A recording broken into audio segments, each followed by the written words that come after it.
নমস্কার। অন্নপূর্ণা যোজনার যে ফর্ম প্রকাশিত হয়েছে, এই ফর্মটি শুধু যে অন্নপূর্ণা যোজনারই ফর্ম তা কিন্তু নয়।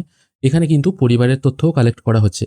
পরিবারের তথ্য বলতে আপনার ফ্যামিলিতে যদি কোনো পুরুষ মেম্বার থাকে এবং যদি কোনো বয়স্ক মেম্বার থাকে যাদের নাম অন্নপূর্ণা ভাণ্ডারে যাওয়ার নয়, মানে তিনি হয়তো পুরুষ, তাই স্বাভাবিকভাবে তিনি অন্নপূর্ণা ভাণ্ডার পাবেন না, অথবা এমন কোনো মেম্বার আছেন তার বয়স হয়তো 60 বছরের ঊর্ধ্বে। এই অবস্থায় তাদেরও ডিটেল কিন্তু এখানে দিতে হবে।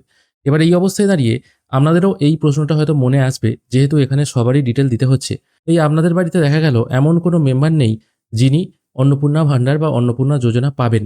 দেখা গেল কোনো বয়স্ক মানুষ হয়তো দুজনেই একটা বাড়িতে থাকেন, দুজনেরই বয়স হয়তো 60-এর ঊর্ধ্বে।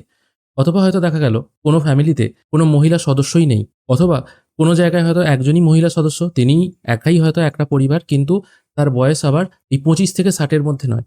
এরকম যদি ব্যাপার দেখা যায়, তাহলে কি তাদেরও এই ফর্ম ফিল আপ করতে হবে? না, তাদেরকে কিন্তু ফিল আপ করতে হবে না।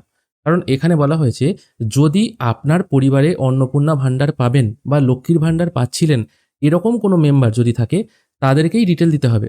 এবার আপনার পরিবার যদি 5 জনের হয়, সেখানে একজন ব্যক্তিও যদি অন্নপূর্ণা ভাণ্ডার পাবেন এই ক্রাইটেরিয়া থাকে, মানে তিনি হয়তো লক্ষ্মীর ভাণ্ডার পেতেন, তিনি অন্নপূর্ণা ভাণ্ডারে যাবেন, তার যদি এরকম ক্রাইটেরিয়া হয়ে থাকে, তাহলে কিন্তু ওই ফ্যামিলির সবারই ডিটেল এখানে দিতে হবে। কিন্তু কোনো ফ্যামিলিতে যদি শুধুমাত্র পুরুষ থাকে, তাহলে কিন্তু এই ফর্ম কাউকে ফিল আপ করতে হবে না, এটাই মনে করা হচ্ছে। কারণ এখানে দেখুন, যদি পরিবারের তথ্য সংগ্রহের ফর্ম হতো তাহলে কিন্তু সবাইকেই করতে হতো। কারণ শুধুমাত্র পরিবারের তথ্য সংগ্রহের ফর্ম বলে তো গতকালকে কোনো ফর্ম প্রকাশিত হয়নি। মাননীয় মন্ত্রী তিনি অন্নপূর্ণা যোজনার ফর্ম প্রকাশ করতে গিয়ে টোটাল পরিবারের ডেটা কিন্তু কালেক্ট করছেন। এবার অন্যান্য মানুষদের ব্যাংক অ্যাকাউন্ট আছে কিনা, তাদের বীমা আছে কিনা, গাড়ি আছে কিনা, এই সমস্ত তথ্যগুলো চাওয়া হচ্ছে, যার ফলে ফর্মের সাইজ অনেক বড় হয়ে গেছে।